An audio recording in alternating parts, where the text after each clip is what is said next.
دینه مخکې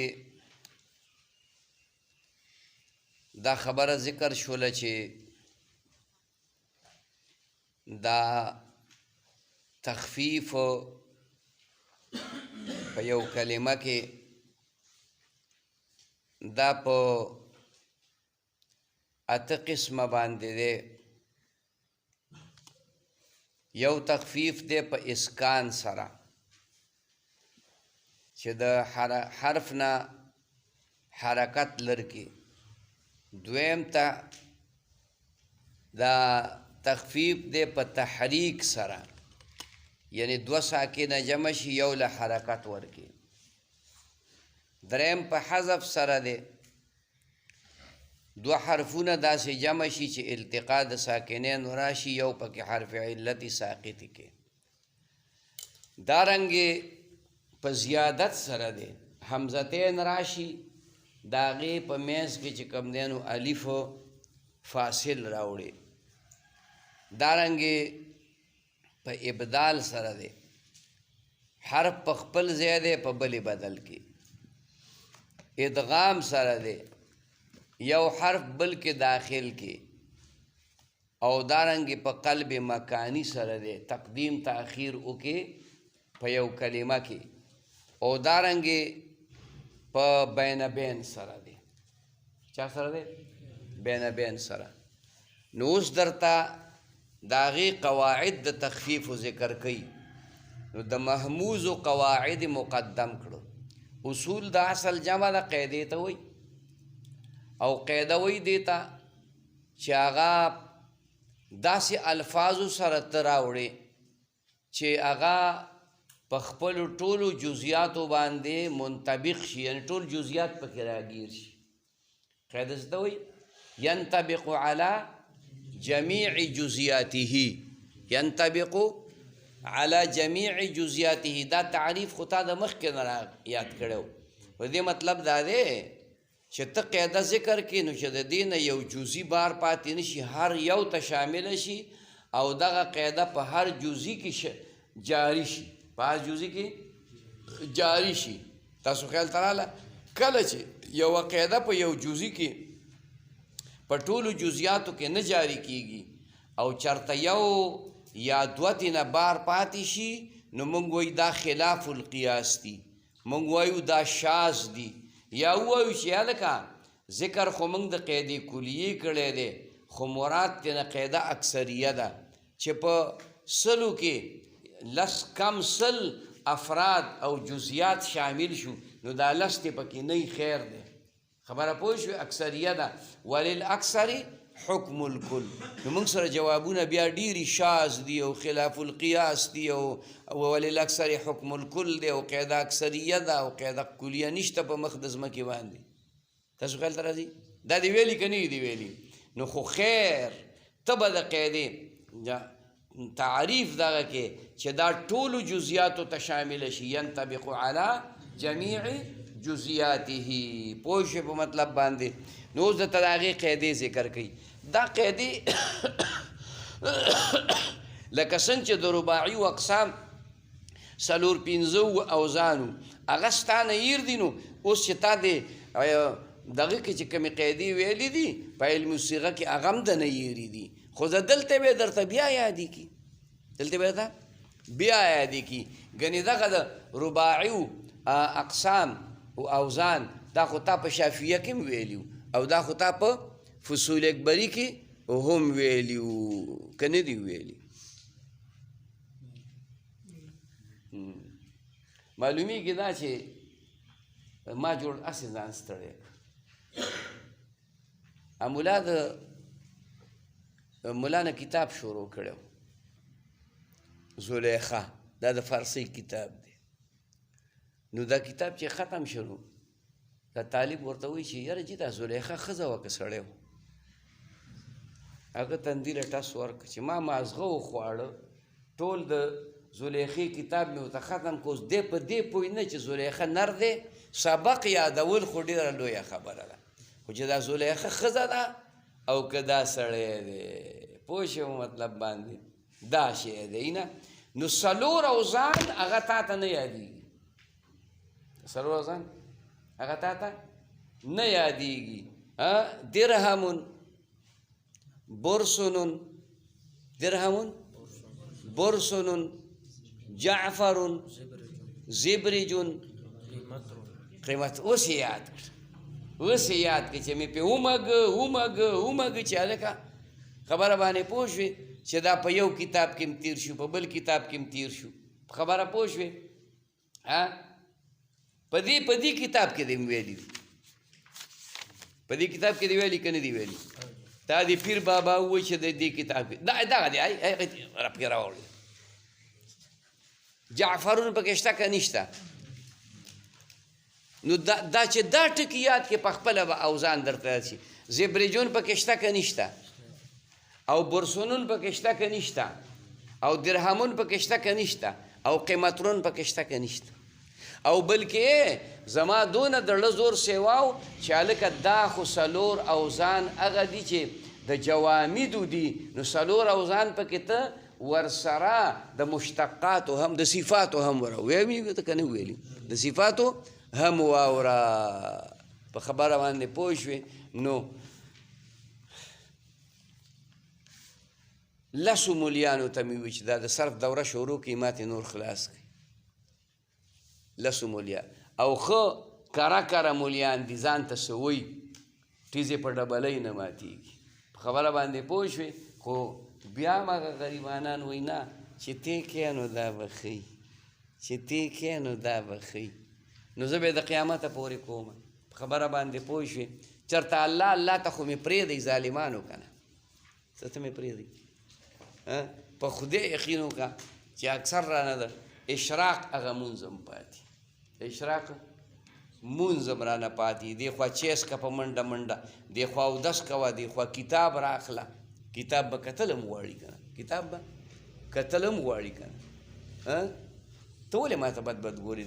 شو د بچیه کتاب ګورم، زه څا غوندې خو نه یم چې کتاب نه ګورم. دا چې ما کتاب نه کتلی نو ما ته به چې کوم دی نو دا اوزان د رباعي یاد وی نه به وی یاد. په خبره باندې پوه شوې؟ د پټکي دې زار شم خیال کې مراله. حمزه ساکن محموز ما فیه الحمزتو، چې حمزه پکې یعنی که نو په هر ځای کې نه که نه، په کوم ځای کې پکې حمزه وي؟ په ځای د فی یا د عین یا د لام باندې. په دې دریو مقاماتو کې پکې حمزه دغې ته محموز ویلی کېږي. حمزه ساکن در غیر یا امو، حمزه ساکن چې د یا امو نه بغیر په بل ځای کې وي. و یا اوسو د یا اوسو نه بدل شود، دغه حمزه به بدلیږي باوخت حرکت ما قبل، په مناسب د حرکت د ما قبل باندې. جوازن به بدلیږي اگر منفرد است که دا حمزه ځان له وجوبن به بدلیږي اگر پس حمزه بود که پس د حمزې نه کل و خذ و مرشاز. اسانه قاعده ده، دا یاد وساتئ چې دا قاعدې هغه د فصول اکبري ملا په ګرانو الفاظو ذکر کړي دي، په ګرانو الفاظو. نو مونږ هغه ګران الفاظ هغه چې کوم دی اسانو الفاظو ته راولو. او علم الصیغې مولا دا کار کړی دی چې په ګرانو الفاظو نه دي ذکر کړي، خو چونکې کتاب د فارسۍ دی او فارسي ته ویلې نه ده، نو تا ته لږه ګرانېږي په دقې باندې. ګنې که ځان له دې د عربۍ هغه یا د فارسۍ د اردو هغه پیدا کړه، بیا چې لږ دا خو اسانه ښه ده، خو ما له راته تا له درتله نه، خو ما درته ووایي چې داسې وکړه. تاسو خیال ته راله؟ نو یاد وساته چې د بعضې عالم صفت دا دی چې سنگ را موم کرد. سنگ را د کاڼي نه به څه جوړوي؟ موم. او د بعض عالم صفت دا دی چې موم را سنگ کرد.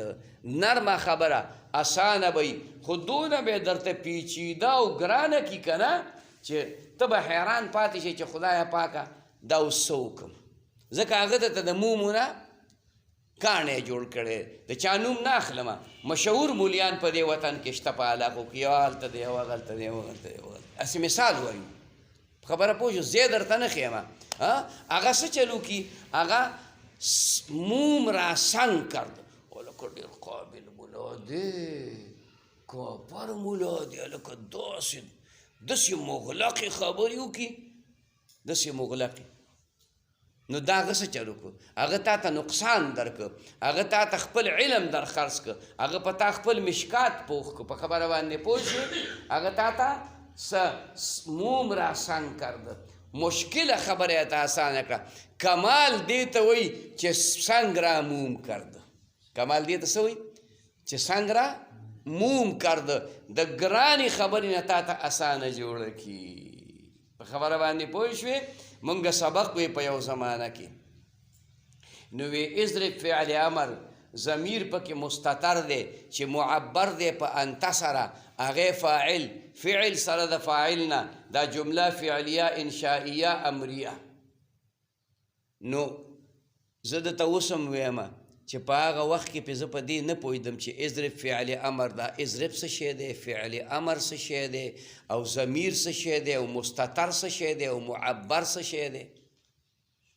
خو صرف دومره وه چې حافظه مې ښه وه، بس چې هغه به څه ووي ما ته به یاد شو، نور په مطلب یې نه پوهېدم. دا څه موم را سنگ کرده، موم را. اوس دا په دې الفاظو مې لیکل چې اضرب هلکه دا د امر صیغه ده، د ضربه یضربونه، د ضربه بیا دا صیغه جوړه که د ضرب هلکه څنګه جوړېږي داسې جوړېږي. خیال کې مراله هلکه دې کې ضمیر دی، خو هغه ضمیر د هغې چې کومه دی ښکاره وجود په مخ د ځمکې باندې نشته، هغه ضمیر ته مستتر وایي یا مستتر وایي. تا چې کومه خوښه یي زه په دغه جګړه نه کوم. هغه پټ دی، پټ د مستتر معنا پټ دی. څه شی دی؟ پټ دی. او معبر دی په انتصره، تعبیر تی بعضې خلق کوي په انتصره. انت خو ضمیر منفصل دی، انت ضمیر منفصل دی. نو دا ټول مولیان چې را جمع کړي، نو فعل سره د فاعل نه فعل جمله فعلیه شوله، ځکه چې فعل پکې په اول کې راغلی دی، اعتبار دی فعل، دا جمله فعلیه شوله. او دا انشائیه ده، ځکه دا د امر صیغه ده، او امر د انشاءاتو نه دی. نو په انشاء او په خبر به سړی به بیا پوهېږي. پوه شوې؟ او امریه ده چونکې صیغه د امر ده، نو نسبت یې دغې ته وشو. نو هغه به څه کول؟ هغه به چې کوم دی موم را سنگ کرده، د موم نه به یې درته کاڼی جوړ کړ، نو بیا به تا سر په کاڼي وو، نو سر به دې په کاڼي وو. او د بعضې علماو دا صفتی چې سنگ را موم کرده، ګرانترینه خبره به وي، هغه به یې درته اسانه کي، دونه به یې درته اسانه کي چې ته به ووایې چې د دې کتاب په خوند او په مزه خو زه اوس پوه شوم. ما خو تر اوسه پورې چې کوم دی نو هغه بل ملا ته چې غوږ یې ښودلی و، نو هسې مې سر کاڼی کړی و، هسې مې سر کاڼی کړی و. په خبره باندې پوه شوې. خلک روان شي د دې ځای نه، طالبان زه کراچۍ ته ځم، زه ولې دا اجازت نه ورکوم، زما په اختیار کې خو نه خو لکه اجازت خبره کوم، زه ولې اجازت نه ورکوم. ما وی زه ورته په دې اجازت نه، که ته اردو زده کول لځې نو لاړ شه، اردو زده کول لځې نو لا، خو که ته سبق زده کولو لځې نو راشه پښتون ملا ته کښېنه. چا ته کښېنه؟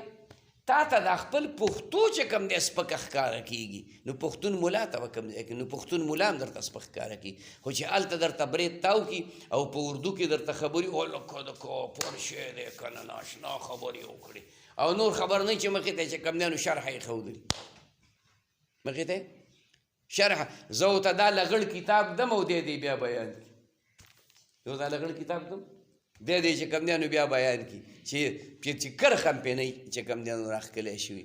زه مونږ ترجمه کوو، څه کوو؟ ترجمه کوو، څه کوو؟ ترجمه کوو. نو په ترجمه کې ټول دلته لیکلي ځان ته. زه به دې هله ومنم چې زه راته بلکل دا لغړ قرآن مجید کېدم. څه مطلب؟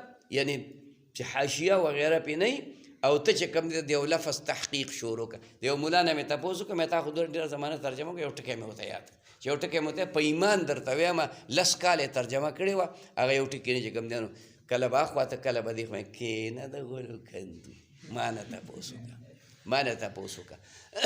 په خبره پوه شې. نو ما ورته مجرد ونه راونیو چې راتم نو په مسجدو مې ورته ودرو، هله هله ته خو ما راته مې تاله نه درته، ما نه دې زده کړه، تاله نه درته، ما نه دې زده کړه. په خبره باندې پوه شې.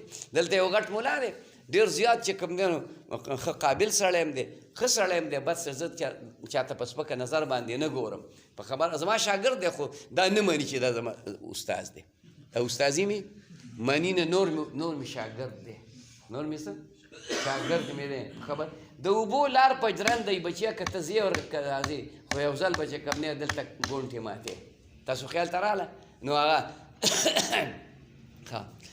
نو حمزه ساکن قاعده ده دې مولا چې کوم دی کمې قاعدې ذکر کړي دي نو دله د موم را سنګ کرده خو چې کله دې دا قاعده وایي زه به تا ته د قاعدې ترجمه وکړم بیا وایم دا هغه قاعده اله دا خو اسانه وه بیا به فورا ته دقه وې که ونه وې نو په دې زړه کې به ووې په خولې ونه وې نو په دې زړه کې به ووې اوس دې څه وایي عجیبه خبره کوي وایي حمزه ساکنه بغیر د یا امونه بغیر د یا امونه اوس د دې خبره به درته کومه خطا نه درځي او بغیر د یا اوسو ده بغیر بدل شود دا حمزه و بدلیږي به وخت حرکت ما قبل مناسب د حرکت د ما قبل باندې جوازن اگر منفرد است که دا منفرد وجوبا دا قاعده په دوه شقه باندې تقسیم کړې ده قاعده ومغه یوه ده خبره پوه شوې خو بل کتاب کې تا ته یو ځل جوازن ویلې وه بیا دویمه قاعده چې وویل نو هغې کې وجوبا کړله خیال کې مراله اگر پس هم که پس د حمزه دا هغه قاعده ده که دې یاد دي وی حمزه ساکنه حمزه نه حمزه ساکنه چې غیر مدغم وي حمزه ساکن غیر مدغم د دې دا به چې کوم دی د ما قبل د حرکت مطابق بدلیږي د پکې څه وي در غیر یا امک ټکی دی بغیر د دې نه چې د مدغم نه مخکې بنئ د مدغم نه مخکې بنئ ځکه هلته خو هغه ساکنه شوې ده او ادغام یې شوی دی چې ادغام یې شوی دی نو په هغې کې وایي حلال او قاعده چې کوم دی نو نه جاري کېږي نو دا اسانه قاعده ده چې حمزه ساکن ما قبل ته متحرک وي نو دا حمزه به د ما قبل د حرکت مطابق بدلیږي په دې خبره باندې پوه شوې نو اوس قاعده اسانه شوه اوس قاعده اسان او چې دا کله منفرد وي منفرده مطلب دا چې حمزه یوازې وي بل حمزه ورسره نه نو دا قاعده جوازي ده او چې دوه حمزې وي حمزه ساکن ما قبل متحرک نو دا حمزه ما قبل بتم حمزه وي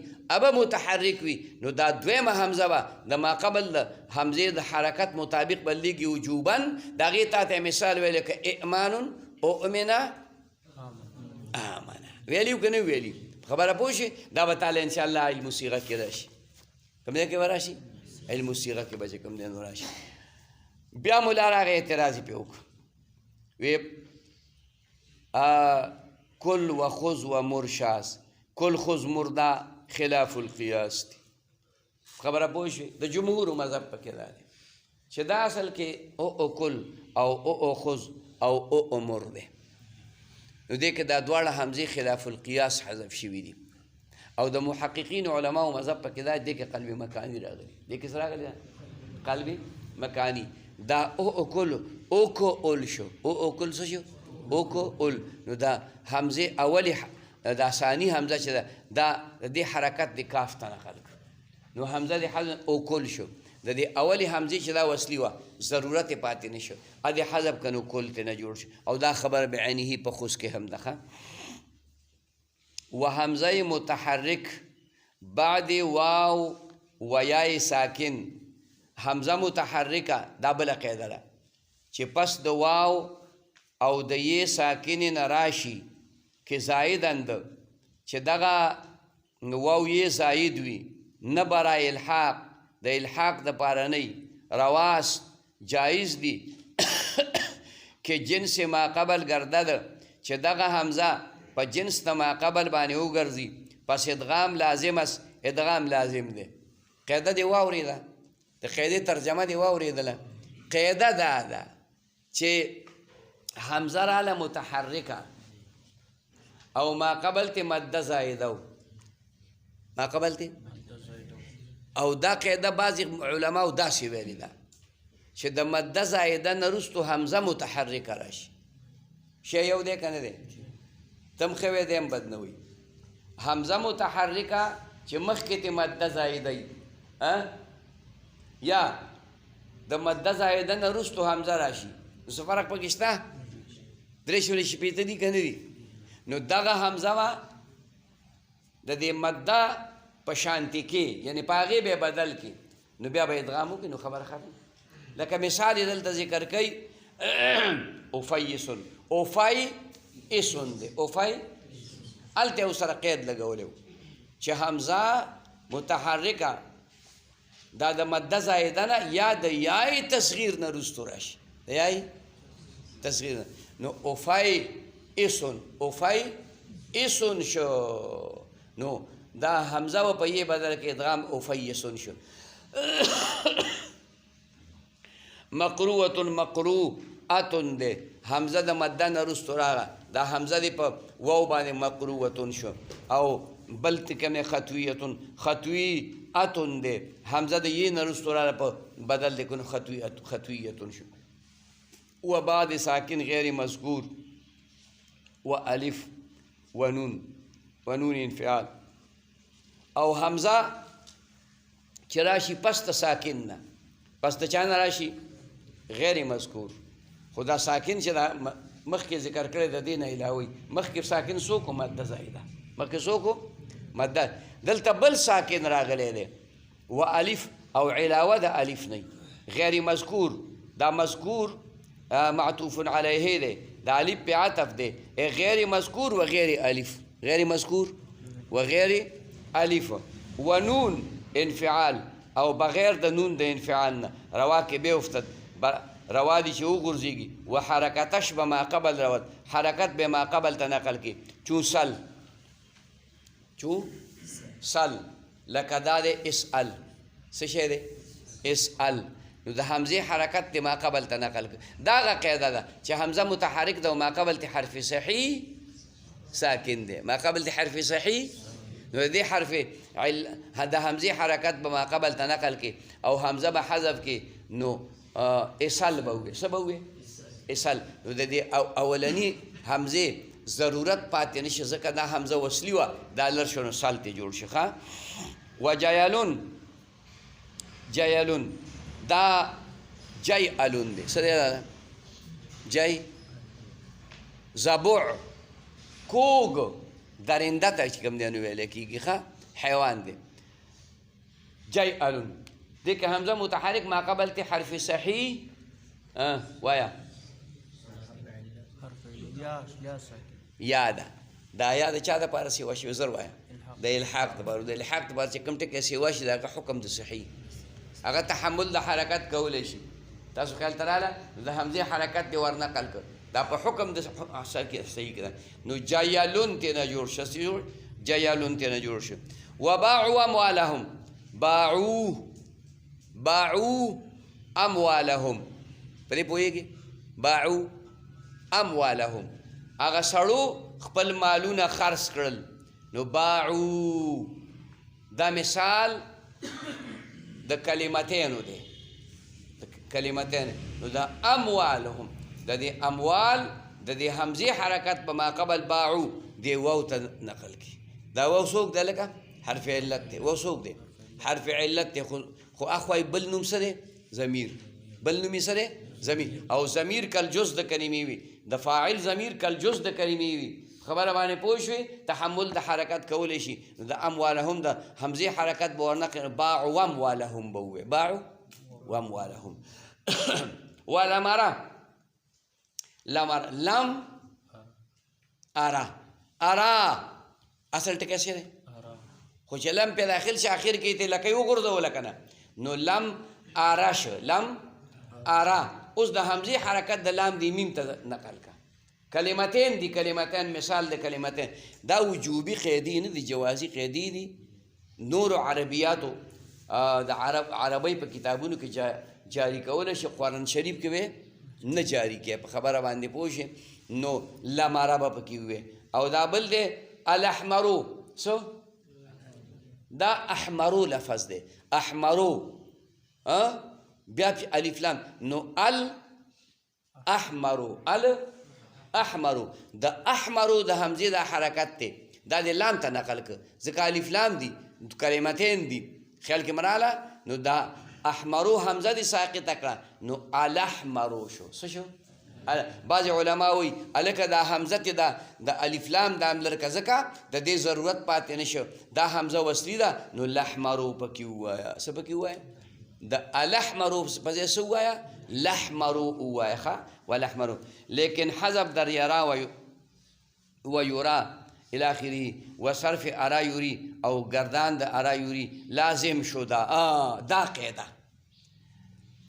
تا ته هلته ویلي چې دا قاعده جوازي ده په نورو مقاماتو کې جوازي ده. کومه قاعده؟ چې حمزه متحرک او ما قبل ته حرف صحیح ساکن دی، د دې حمزه حرکت ما قبل ته نقل کړه، دا حمزه حذف کا په کلمه واحده کې که په کلمتینو کې.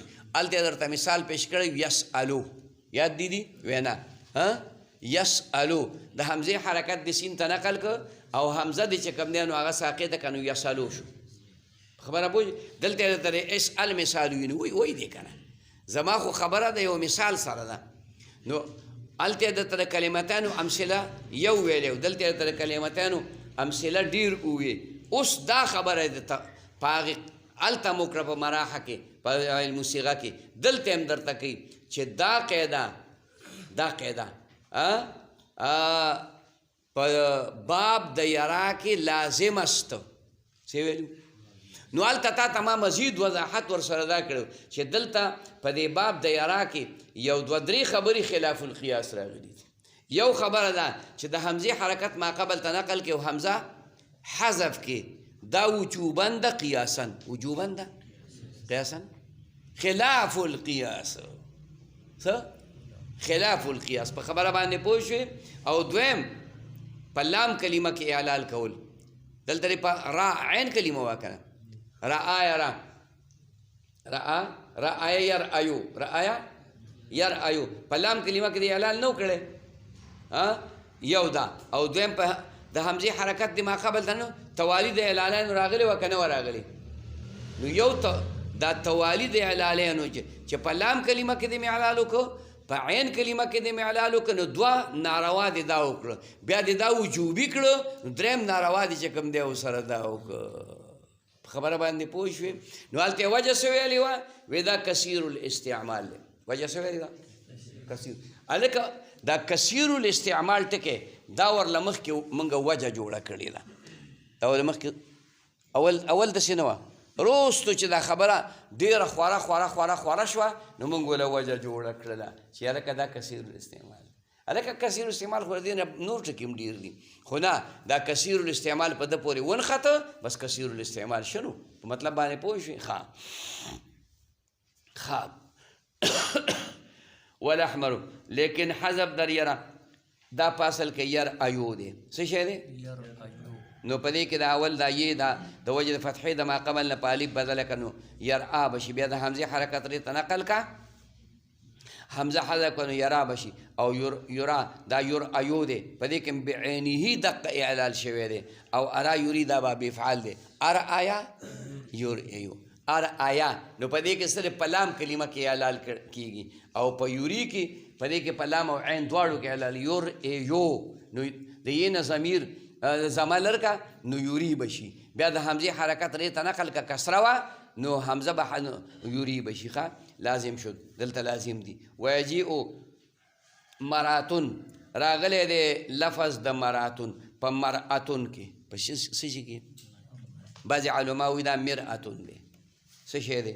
مراتون زیات مناسب دی. نو په دې کې د حمزې حرکت الف ته تللی ری ته تللی نو مراتون پکې ویلی کېږي. وایي د الف به نه حذف کړي، الف به نه حذف کړي، بیا د مراتون سره التباس راځي. چا سره؟ مراتون سره. و متحرک بعد متحرک یا گردد اگر خود مکسور بود یا سابقه.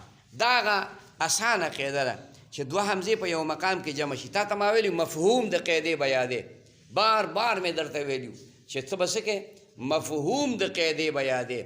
دا هغه مفهوم د قاعدې دی ښه چې دوه حمزې په یو مقام کې جمع شي، یوه پکې مکسور وي نو ثاني به بیا بدلیږي. او که مکسور پکې نه و نو بیا به اولنۍ په واو باندې بدلیږي. اسانه قاعده ده، په خبره باندې پوه شو، خو لږ غوندې سوچ به ورته کې. ښه، متحرکه بعد متحرکه یا گردد. متحرکه حمزه به پس متحرکه نه په یې بدلیږي. اگر خودی مکسور بود که په خپله مکسور وه یا سابقه یا پکې اولنۍ مکسوره وه، نحو ائمتون و جائن، لکه ائمتون او جائن شو. ائمتون ائمتون دی، د امام جمع ده. د چا جمع ده؟ د امام. ائمتون د میم اول حرکت دی ما قبل حمزه ته نقل که میم دی په میم کې مدغم که نو ائمتون دی. ویسه دی دو حمزه جمع شوی، یوه پکې مکسور ده، ثانی په یې بدل کا نو ائمتون ووایه. څه ووایه؟ ائمتون. او دا دویم ټکی جائن دی. جائن، دا جائن چې کوم دی د جاء یجیء ماخوذ دی. دا اجوف یایی او محموز اللام دی. اجوف یایی او محموز اللام دی. نو د دې نه صیغه د اسم فاعل جوړه کا جایئن. څه به جوړ شي؟ اوس دا یا په زید عین د اسم فاعل باندې راله، اب حمزه بدل کا نو جائئن. دو حمزه جمع شي. اوس ورته دا قاعده متوجه شو چې دو حمزه جمع شوي، یوه پکې مکسور ده، نو ثانی په یې بدل کا نو جائئن شو. جائئن ته نه جوړ شو. بیا په جائئن کې، په جائئن کې د قاضي قاعده جاری که چې ضمه په یې ثقیله ده، اتې وګرځېده، التقا د یې د تنوین راله، یې د حذف که نو جائن شو. دا چې کومه خبره تا ته ما وکړه دا د سیبوي مذهب دی. دا چا مذهب دی؟ او خلیل کا پکې دا خبره کوي، دا به شافعیه کې تعالی په ابتدا کې راشي. خبره پوه شوې؟ شافعیه کې به په اول کې چې کوم دی نو دا خبر راشي چې او الی اجتماع الحمزتین عند الخلیل.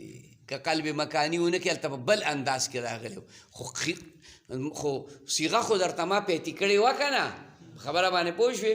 او بیا په دې بل ملا کې راغی په علم صیغه کې. اوس دلته کې دا خبره جائئن، او هغه وایي چې نه دا جائئن دی منم، دقه ځای پورې سر صیغه منم و قلب مکانی پکې وکړه. تیری زکات میری زکات تیری، تو مرا حاجی بگو من تورا حاجی بگویم. تما ته حاجي صاحب وایه، زه به تا ته چې کوم دی نو حاجي صاحب عین الله مولوي صاحب به وي ټول خلک شیخان شو. خبره پوه شوې؟ چا زاد الطالبین پړاو که شیخ الحدیث شو، چا چې کوم دی نو دغه پړاو که آثار السنن پړاو که هغه شیخ المشایخ شو. په خبره باندې پوه شوې؟ او چا چې کوم دی بخاري پړاو که هغه زینت المحدثین شو. خیال کړه څوک رئیس المحدثین شو. نو ما تا ته خو څوک شیخ نه وي، ته ما ته وایه زه به تا ته وایم، ته ما ته وایه زه به تا ته وایم. په خبره پوه نو ماله به خندا م راتله، او خو هسې ګپ لګوه، خو مزاح یې کوو که نه. بله ورځ اوس په جنازه کې ولاړ دی او تقریر کوي. په جنازه کې خو ډېر دروند او خوږ او ډېر مزېدار ښکلی سړی. نو په جنازه کې ولاړ دی تقریر کوي، او زه را روان چې را روان وایي شیخ صاحب مخکې راځئ. اوس ماله خندا م راغلې ده او دی اوس ښه سنجیده لګیا دی. شیخ صاحب مخکې راځئ چې زه مخکې رالم، وایي شیخ صاحب ته څادر واچوي. شیخ صاحب داسې په خاورو کې کښېنني، څادر ورته واچوي چې څادر د یو په ځای درې واچولې. په خبره پوه شو؟ ما ته شیخ صاحب تاسو تشریف فرما شئ، بس زه یو څو خبرې کوم بیا باقي بیان. نه نه زه تاسو تقریر کوئ. په خبره پوه شئ؟ شیخ صاحب مې تاسو تقریر کوئ. دا یو بل او چاته په افغانستان کې دا خبره کړې وه، چا ما ته وي په هغه شي کې راغلي. خبره پوه شئ؟ دا شی زمونږ په دې کې مشته دی، خو ما له چال پوره نه راځي نو زه نه ګورم.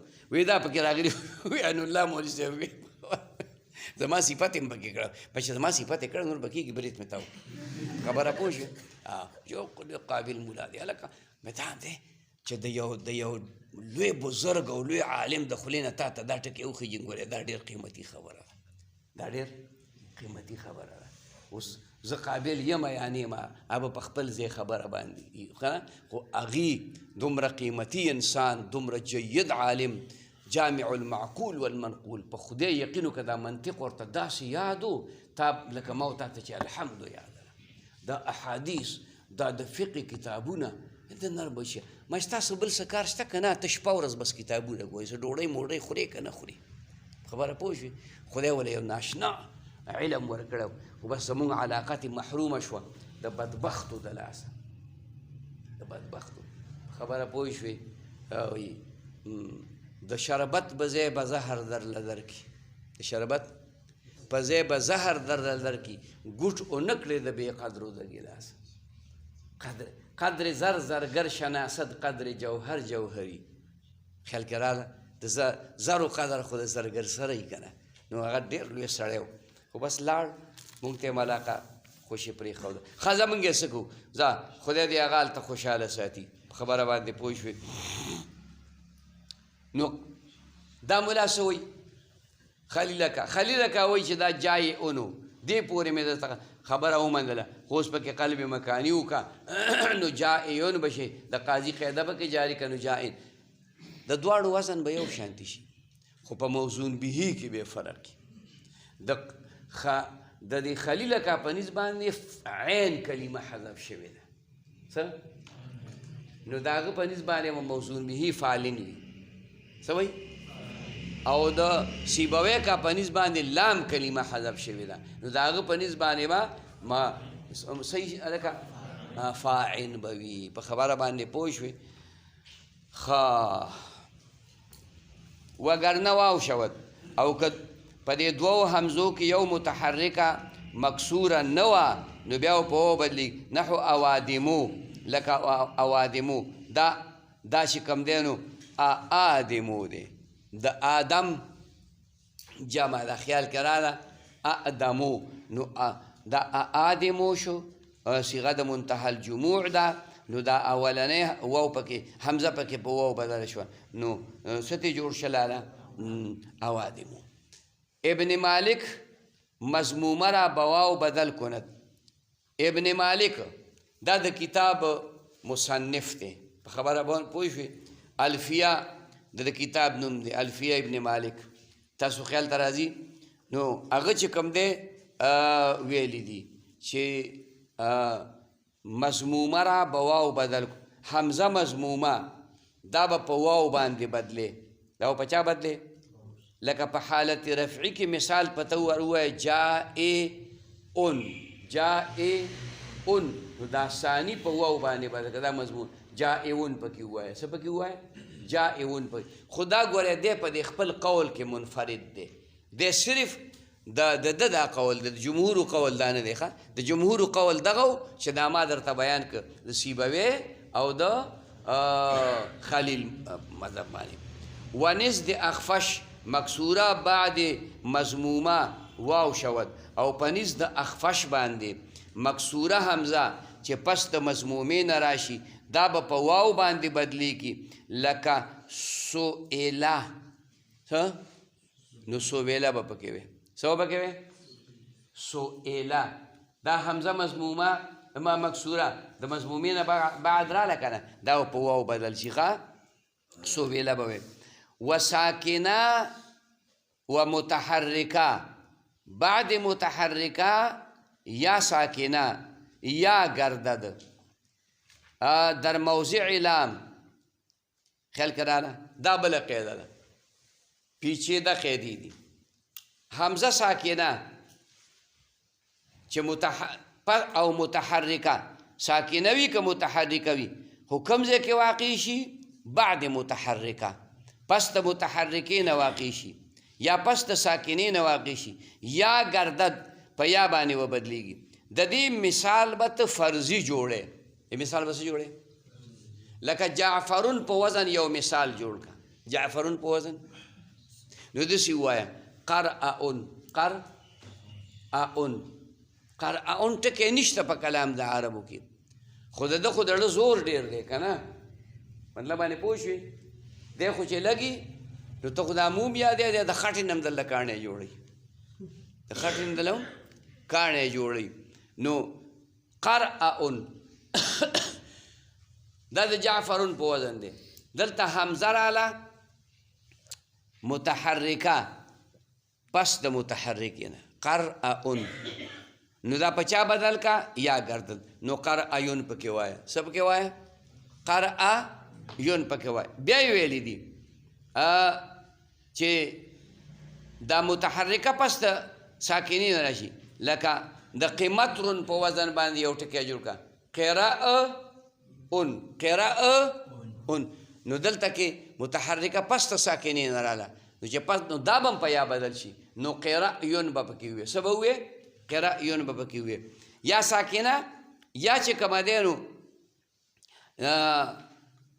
متحرکه پس ساکنه د متحرکین بعد راشي لکه دا جعفرون چې په دې باندې توقف وکړي جعفرون باندې وقف وکړي نو قرأ په دې به قرأ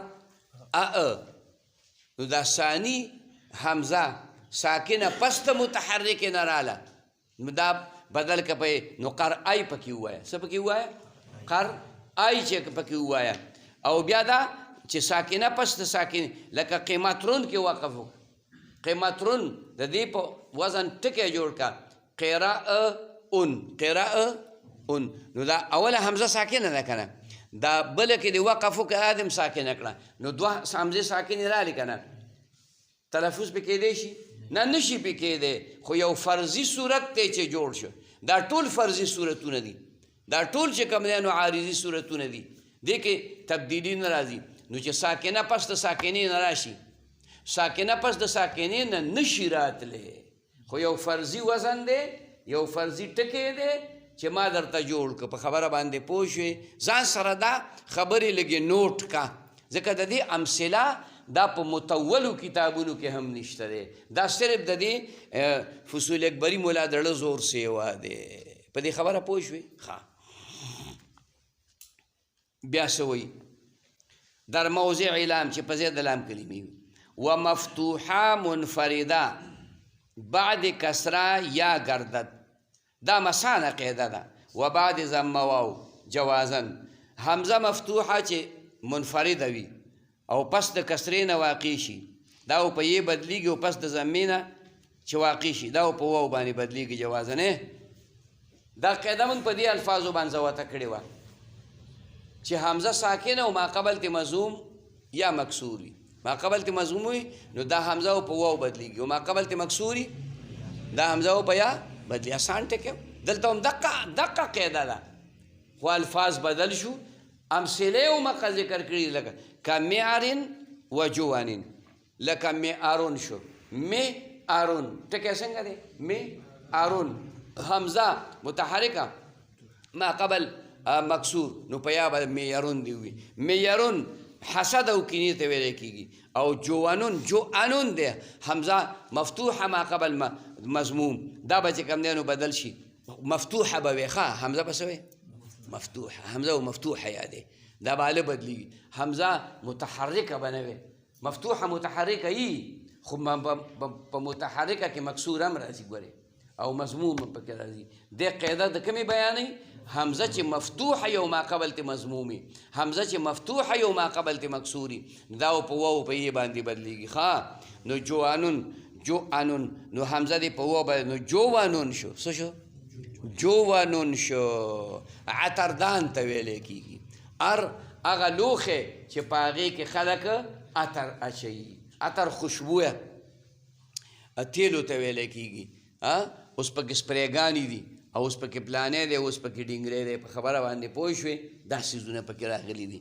او ساده عطر د ګلابو استعمالول دا ډېر ښه دلته یو څاروی دی یروره هغه یو قسم عطر لګولی چې کله کله د جومات ته راشم نو په دې سر مې درد شي تراوه غوندې عطر دی خدای دې بېخونه باسه ورته ویلی هم نشم که ورته ویم نو دا به لته به راکړي خیال کې به راځي نو دغه دی ده حمر مستنفره فرت من قسوره خیال کې به راځي نو دغه دی ده داسې عطر مه لګوئ ښه د ګلابو عطر لګوئ مزیدار یا چې کومه دی د مشک نشته د مشکو په شانتې د عطرو بوی دی لګوئ خو دا تراوم راومه لګوئ یو شاګرد مې راغی پخوانۍ خبره ده نو ما سره کمره کې کېناست یاره نو بوتلې راوښک یاره په ما شوره وکړه دا او جمع د جمع موسم و مړه نو سمې ولړله ما په دې عطرو باندې هغه داسې و چې داسې تریو بوی یې کو څښا بوی یې کو زما یې په سر درد کړ سپېږمې راله باندې کړه یا خدایه په سر او بیا یې هغه بوتل ماله رام کړ مې ځه د سیرې پر څنګ دروند خدای دا میلمه به اوس پاسي کله میلمه ور خو سړی تنګېږي نه داسې خو چاته نه وایي چې میلمه ته زه خدای دې بې خو بس هغه کار دې کړم نو بس ناستو خدای الله رحم وکړو چې سړی پاسېد توبه مې قبوله شو ګناه مې معاف سړی پاسېد نو د ټولو نه مخکې خو چې دی بار ووتو زه راووتم او بس بوتل مې توله کړو چې شخ شو نو هغه د په سړک مې ور واړو د میلې ډاک ته مې ورسو دغه د میلې ډاک د دوکانونه موکانونه نه وو پخوانی خبره ده د میلې ډاک ته خو مې بوتل ورسو اوس به د ځانه دا بوی څنګه درکې خو دا کار ښه و چې زما هغه که څادر په سر و په هغې ټوله تر لګولي همې طالب له ورکړه مې دا ورشه نور ته واچوه چې اوس د دې نه دا بوی لر شي تاسو خیال ته راځئ داسې عطر مه لګوئ ښه چې خلکو ته ترې تکلیف وي پوه شي مطلب باندې دا داسې لکه اومه پیاز چې وخوري یا اومه اوږه وخوري نو دا د عطرو شادا قیمتي عطر دي دا چې کم دی نو لګوئ دا هغې کې چې کم دی نو دغه دی دا بوی مزېدار دی خوشبویه دي د ګلاب و عطر دي هسې نه چې تر نبي اسلام زیارت مبارک ته ورشي او دغه تریو دغه چې کم دی نو ځان پورې دې مګلی ښه پوه شي مطلب باندې نه خواږه عطر مزېدار چې هغه د ګلاب و عطر هغه لګوئ ښه بهر حال موږ یې څه کوو جوانون عطردان ته ویلی کېږي اخفش مضمومه را بعد کسره یا گرداند اخفش عالم دی مضمومه دا پس د کسرې نه دا په یې باندې بدلی و به عکس او عکس هم کوي ګوره چې مضمومه یي لکه مستهزئونه نو دلته کې حمزه مضمومه پس د کسرې نه راغله که نه نو په چای بدل کا لکه په یا باندې مستهزئونه سی وي مستهزئونه او به عکس لکه سئله نو سویله پکې وایي سویله کې څه وایي سویله یعنی هغه حمزه مکسوره په یې باندې بدل کړي ښه و بعضې گفتان د بعضې علما وایي رواس روا دي جایز دي قلب متحرکه به وفق حرکت ما قبل بدلول د حمزې متحرکې په موافق د حرکت د ما قبل باندې خیال کې راله لکه یلتئمو نو په دې کې د بعض علماو دا مذهب دی چې دا حمزه مکسوره ما قبل ته حمزه ما قبل ته مفتوح دی دا بدل که په الف نو یلتامو پکې وایه څه پکې وایه دا تا چې کوم شعر یاد کړی دی که نه په هغې کې په دې قول باندې عمل شوی دی جراحات السنان لها التیامو ولا یلتامو ما اصل کې دی ولا یلتئمو ولا التئم یلتئمو التئام دا ځای چې زخمی شي او هغه بیا ورشي او هغه د زخم نښه پکې پاتې وي نو دا زخم ورتلل زخم جوړېدل دې ته التئام وایي دې ته څه وایي التئام ورته ویلی کېږي نو د دې مضارع چې کوم دی یلتئمو راځي څه راځي او ولا یلتئمو دا ولا دا نافیه ورسره راغی نافیه نو بیا دغلته کې په دې قاعده عمل شوی دی چې د دې دا حمزه دې په الف باندې بدله کړې ده یلتئمون دی یلتامو جوړ کړی دی ولا یلتامو ما جرحت لسان پر هر د نیزې ښه دی چې به جوړ شي په مرهم او دی بد پر هر د ژبې شي د عمر سره سم چاته دی پیغور وکړو چاته دی څه وکړو پیغور دی ورته وکړو نو هغه پیغور بیا د هغه د ړنه نه وځي پیغور د هغه ړنه نه وځي پیغور چاته مه کوه ښه خیر دی که څوک دلی نو دله دي نو موږ یې څه کوو ودرمانند مستهزئونه وسئله سأله بین است په مثل د مستهزئونه او د سأله کې په دې کې بین دی دی ویلو چې په دوه قسمه باندې دی یو قریب دی یو بعید دی قریب دی ته وایي چې ادا کول د حمزه دي په مابین د مخرج د حمزه او په مابین د مخرج د هغه حرف کې چې د چا نه حرکت د حمزه دی نو په سأله کې په سأله وی نرم غوندې به وي ښه دې کې بین قریب او بعید دواړه یو شانتي دي او د بعید معنا دا ده چې ادا کول د حمزه دي په مابین د مخرج د حمزه او په مابین د مخرج د هغه حرف کې چې د چا نه حرکت د ما قبل د حمزه دی، د ما قبل باندې حرکت شته که نشته؟ د هغه حرکت د چا سره مناسبت لري که نه لري؟ که فتحی نو د الف سره، کسری د یې سره، او که ضمی د واو سره. خیال کې راغله؟ نو په دې سأله کې بین قریب او بعید دواړه یو شانتي دي، ځکه په خپله په حمزه باندې حرکت د فتحې دی او په ما قبل باندې حرکت د فتحې دی. البته که سئله دی که نو بین قریب پکې بدای چې حمزه او په مابین د حمزې د مخرج او د یې په منځ کې به ادا کې، او بعید به پکې دی چې حمزه به ادا کې مابین د مخرج د حمزه او په مابین د واو کې، ځکه په سین باندې چې کوم دی مخکې ضمه راغلې ده. نو په مستهزئونه کې دې کې دا قاعده جاری کیږي د بین قریب او د بین بعید. صرف تعریف بدلته یاد ساتي. څه به یاد ساتي؟ تعریف چې بین قریب څه ته وایي، مثال به ذکر کړي. بین بعید څه ته وایي، مثال به ذکر کړي. پوه شوې؟ پاتې شو د دې مشق او دا زده کول. نو دا کار د قراء حضراتو دی. کار د چا دی؟ د قراء حضراتو دی. قاری صاحب سره به کښېني اماله به زده کړي، مثال په طور باندې. خیال کې مراله؟ کوم ځای کې چې کوم دی نو حذف راغلی هغه به زده کړي، کوم ځای کې چې بین راغلی هغه به زده کړي، کوم ځای کې چې کوم دی نو الف زائده راغلی نو دا به په دلته خو د قواعد زده کړو، یو مثال دې زده کړو. خو دا بعضې خبرې دا یوازې د مثال او د قانون سره تعلق نه ساتي، دا د مشق سره تعلق ساتي. ته د تجوید ټول کتابونه ووایه، ټول دا الف نه یې پورې او ورسره چې کومه دی نو خو یاد یم که په یادو باندې، خو چې د قاري صاحب سره یاد ناس نه او هغه دته مشق نه دی کړی، هغه دته ترتیل نه دی کړی، هغه دته چې کوم دی حدر نه دی کړی، هغه دته تدویر نه دی کړی، نو خدای شته چې قرآن به پښتو کې وي، قرآن به پښتو کې وي. په مطلب باندې پوه شوې؟ نو دې ته لږ شانې فکر کوه. ښه دا به د قاري صاحب سره خامخا کښېنې او خوله به وازه کې، کله به خوله کږې، کله به چې کوم دی نو یو څه کې، کله بل څه کې، بیا به دا زده کړې. د دې خبرې او دا زده کول ضروري دي. ښه ډېر ښه خلک هم لیدلی دی قرآن پښتو کې وایي. قرآن څه کوي؟ پښتو کې چې کوم دی نو وایي. اماله بې ځایه اماله کوي. په خبره باندې پوه شوې؟ دلته یو کسو سبق وي الحمدلله رب العالمین غیر المغضوب علیهم ولا الضالین، غیر المغضوب علیهم ولا الضالین. نو چې دا یووي نو حسیب کور ته را منډې والي، ما ته وایي داجي او پلار انو مې واخذ داسې هغه ټول قرآن غلط وایي. مې څنګه ټول خدای دې وایي خو غلی شه ګلخوره دا لا ښه وړوکی او ماشوم مې څنګه غلط وایي؟ وایي هغه وایي چې غیر المغضوب، وایي دا خو غیر المغضوب علیهم دی، هغه وایي علیهم دی.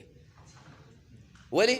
د قاري نه چې کوم دی نو سبق وي، نو قاري خو ورته غیر المغضوب علیهم نه وي که نه، هغه ورته غیر المغضوب علیهم وي. نو ملا دی، ملا قرآن غلط نه غلط دی که نه؟ د تجوید په اعتبار دا غلط دی، او قاري چې پسې ودرېږي سته سلام ګرځوي واپس چې غول دی وخوړه خدای دې بېخو بس اړو کوم در پسې موږ وایي زه خیر دی فقې والا ونه لږ شان دی دغه ورکړی دی، فقهاو سره نرمي کړې ده چې ودې وایي یا میان دي سړیا او دغه دي انپړ دي او یا چې کوم دی عجم دي چړاګان دي، بس چې سیو وي هغې وي خیر دی. چې عرب وایي الګاریة ملګاریه وما ادراک ملګاریه، نو خیر دی که موږ پکې داسې لږ ډېره خوا دې خوا وکړه که نه، نو داسې انچني ما فرق خو د میا ملا په ایمان کې وي که نه. ته په دې خبره پوه شوې؟ دا خبرې ګپې نه دي، دا د رښتیانو خبرې دي. قاري صاحب سره کښېنه په ایمان کې دي غلط ټکی مې در نه واورېد او دا نوره ما خواسته نه ویم. و در حمزه بعد الف، و در حمزه بعد الف، حمزه چې متحرکه وي او پس د الف نه متحرکه قید یې ورسره نه لږ شته ورسره، ځکه چې د الف نه وروسته حمزه راځي نو هغه متحرکه وي که نه وي. الف په خپله ساکن دی چې حمزه هم ساکنه شي، چل به کې خر دي خټکې وننښت. پوه شي مطلب باندې؟ نو حمزه متحرکه چې پس د الف نه بین قریب، په دې کې بین قریب دی. هلکه څنګه بین قریب دی؟ ای وجه اول از دو وجه مذکور، هغه اوله وجه چې هغه مخکې ما دوه وجې ته وایي ذکر کړې وي، دلته ذکر کړې وي که نه وي ذکر کړې؟ دا بین اتم نمبر کې ای خواندنې حمزه درمیانې دا ویلي که نه ویلي؟ دا نو چې راشي چو مثال ذکر کوي چنانچه در سأله و سائمه لکه بدې کې چې دي نو چې کله د الف نه وروسته همزه لکه سأله سأله نو دې کې بین بین قریب دی یا سائلون ځکه بین بین بعید پکې په دې وجه باندې کېږي چې ما قبل ته الف دی ما قبل ته متحرک نه دی بین بین بعید خو په ال کې ده چې تا همزه ادا کوله په مابین د مخرج د همزه او په مابین د مخرج په مابین د مخرج د هغه حرف کې چې چانه حرکت د ما قبل د همزه نو ما قبل خو الف دی لاره په الف باندې هم حرکت راتلی شي نشي بې راتلی نو دې کې خالص بین بین قریب کېږي خالص به پکې بین بین قریب به پکې کېږي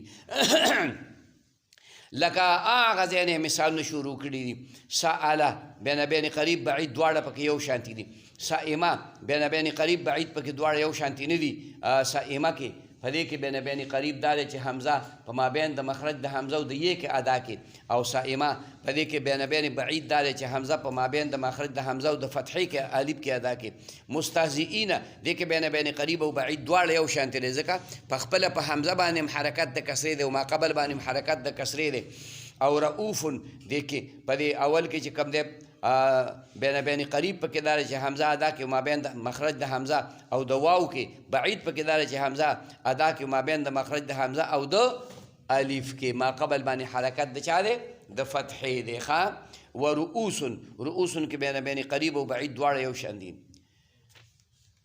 دا یوه قاعده ختم شوه اذا اجتمع اکثر من همزتین د دنم یو دوه خطا دي اوس په عربی کې شروع وکړه اوس په ځکه شروع وکړه په عربی کې شروع وکړه چې ځکه دا چې سویم نو دا دروغ دي دا ورپسې چې سویم داسې دي یعنی دا لفظ نشته په مخ د ځمکې باندې په عربی کې دا لفظ نشته دا دی چې کوم د چا دپاره مثال وي نو دروغ دي نو راشه په عربی کې ووایه که خدای چاته قبول کړي اذا اجتمع اکثر من همزتین هر کله چې جمع شي زیات د همزتینو نه نو څو همزې به جمع شي هلکه درې څلور پنځه خبره پوه شوې لکه مثال یې ووایه خفف الثانیتو نو تخفیف به وکړه شي په دویم کې والرابعتو او په څلورم کې وحقق الاولی او باقي به پاتې شي ثابت به پاتې شي اولنۍ والثالثتو درېمه والخامستو او پنځمه خیال کې مراده لکه ګوره د یو مثال جوړ که ځان له فرضي مثال جوړ که قرأن نو دا قرأن جوړ که څه جوړ که قرأن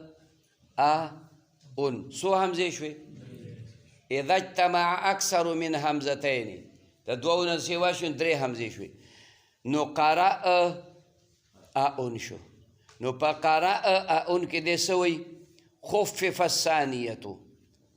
الثانیتو په دې دویم کې به تخفیف وکړی شي نو دویم حمزه قرأن دی نو دا دویمه حمزه متحرکه د ساکنین بعد راله هغه قاعده به ورته متوجه کې وساکنه و متحرکه بعد متحرکه آخر کې څه ویلي یا گردد حمزه متحرکه د ساکنین بعد راله نو په یا دې بدله کړه و حقق الاولی اوله ثابته پاتې شي والثالثه درېمه هم ثابته پاتې شي نو د قرأن نه به قرأن جوړ کړي څه به جوړ کړي قرأ دا لفظ په کلام د عربو کې شته نه فرضي منګه جوړ کړه درې حمزې پکې هسې را پیدا کړي د ده د دې قاعدې دپاره هلکه خو د خدای بندانو داسې قاعده څه ذکر کې چې د هغې مثال تا سره په کلام د عربو کې نشته دی او بیا د دروغو مثال جوړې د دې قاعدې هیڅ ضرورت چې کوم دی نو نشته دا تر اوسه پورې یو داسې لفظ نه دی راغلی نه په حدیثو کې نه په قرآن کې نه د عربۍ په کتابونو کې نه په ادبو کې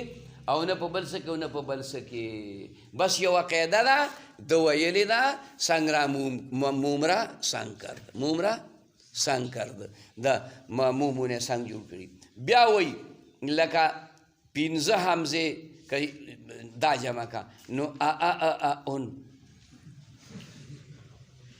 ټولې حمزې یادې کا څه په مخ د ځمکې چې ټولې همزې دي هغه پکې یاد کا نو حقق خفف الثانیتو نو دا دویم بجه نو چې په اول کې دوه حمزتین راله ثانی به په واو باندې بدل کې بیا د هغې نه پس چې کم دی درېیمه و په خپل حال باندې پرېږدي څلورمه و په یې بدل کې ځکه چې هغه حمزه راله متحرکه د ساکنې نه بعد ادې په یې بدل کړ او پنځمه به هم په خپل حال باندې پرې نو اوه یاون به پکې ووې اون نه به څه جوړ کړي اوه یاون به پکې ووې اون هم د ځان سره ولیکه او اوه یاون هم د ځان سره ولیکه که چا وې دا درته چا ویلي وی دا راته یو دروغجن ملا د یو دروغجن کتاب خبره کړې وه دلته باندې پوه شوې ښه مخکې لاړ شه لاله و در دو حمزه په دوو حمزو کې از دو کلمه د دوو کلمو نه صحیح است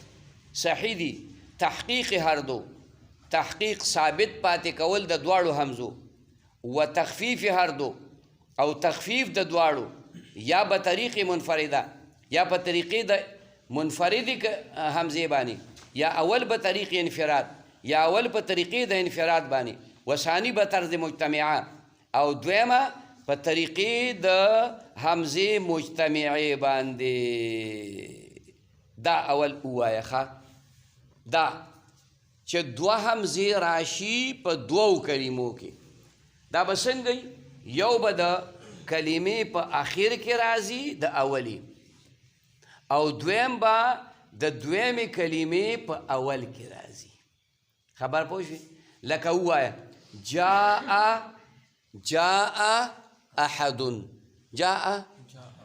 جاء أحد بيوايا من تلقاء أحد من تلقاء أحد بيوايا يدرأ أحد يدرأ أحد بيوايا لم يدرأ أحد سو خبر شوي سلور صورتونه هغه جوړ شو چې په اول کې په اوله کلمه کې په آخر کې حمزه راغلی ده مفتوحه مضمومه مکسوره او ساکنه او په دویمه کلمه کې په اول کې حمزه صرف مفتوحه راغلی ده بیا هم دقه سلور ټکي بیا راواله دا سلور ټکي بیا راواله جاء ابل جاء احد لاړ جاء ابل من تلقاء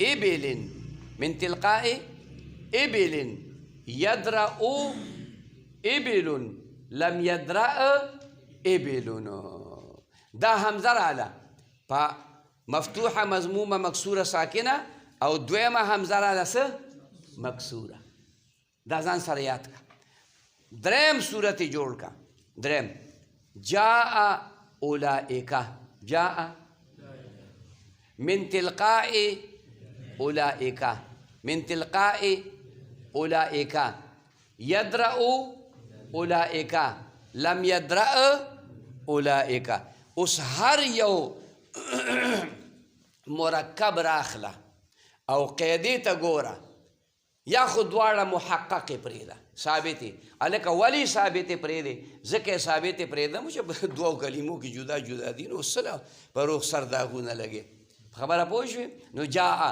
احد وایه جاء ابلن وایه جاء پلانې وایه جاء ډیګرې وایه خیال کې راغله دویم ملا وایي نه که نه و تخفیف هر دو یا به په دواړو کې تخفیف کې په دواړو کې به تخفیف بکې او په دواړو کې بکې یا به طریق منفرد یا اول به طریق انفراد و ثانی به طرز مجتمعه یا او په دواړو کې تخفیف وکړي لکه مثال په طور ووایه جاء احد جاء احد دوه حمزې راغلې متحرک یو پکې مکسور شته نشته نو ثانی به په چا بدل کې په جاء واحد جاء دا په طریقې د انفراد باندې شو دا په طریقې د انفراد او که په طریقې د اجتماع کې نو چې دوه حمزې پر راپسې په یوه کلمه کې راشي نو په منځ کې به الف فاصل راوړې که نه به راوړې جاء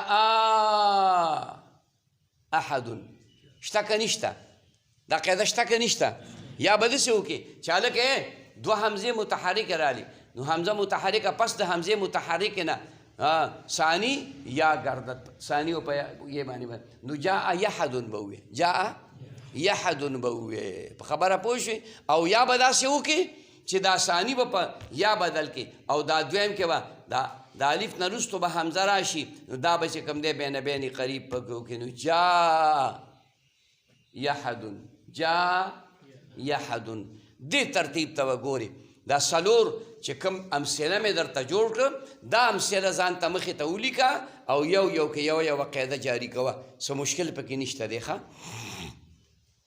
د دې راتلل هم په کلام د عربو کې هغه قلیل دي و تخفیف یکې بر وجه مذکور دا د ابو عمر مذهب دی تخفیف د یو بکې په وجه مذکوره باندې بس یو پکې وکړه نو بلا تعین کا اول دې وکړه لکه جاء احدن نو دا یو اتحاد وکړه جاء احدن وایه جاء احدن وایه من تلقاء اولئک من تلقاء یولئک من تلقاء اولئک یو کې به وکړي ښه خبره پوه شوې چې که چې حمزه مضمومه د مکسوري نه وروستو راشي نو جایز دی چې په و بدل شي د یو ملا په نسبت باندې جایز دی چې په یې بدل شي د بل ملا په نسبت باندې ښه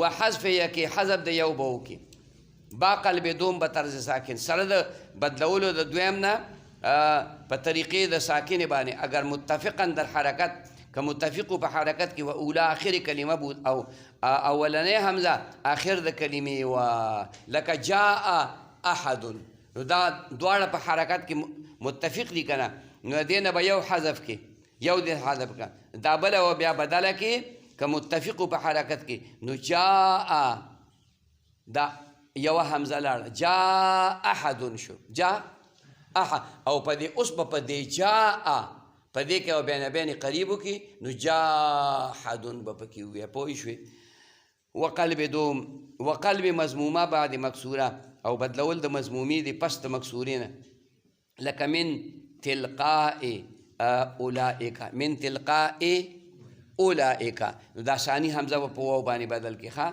وعکس او عکس ته دې هم کولی شي چې حمزه مکسوره پس د مضمومین راشي لکه یدرؤ یدرؤ ابلون یدرؤ نو دا ثانی په واو بدل کا یا ثانی په یې بدل کا یدرؤ یبلون و یدرؤ وبلون پکې ووایه ښه وعکس او عکس ته دې هم کولی شي وتوسیط الف او واقع کول د الف دی په وسط کې درمانین دی انت په مثل د انت دوه حمزې دي یو د انت خپل دی د ضمیر او یو چې کوم دی نو حمزه وصلي د ملا دی حمزه دغه ده څه ده استفهامیه ده د دې دواړو پرله پسې دوه حمزې جمع کېدل دا سبب د ثقل دی نو د دواړو منځ کې د الف راغلو انت دی وي ولزوم قلب دوم با الف با جمع دو ساکن او لزوم چې کوم دی د بدلولو د دویم دی په الف باندې سره د جمع کېدو د دوو ساکن نحو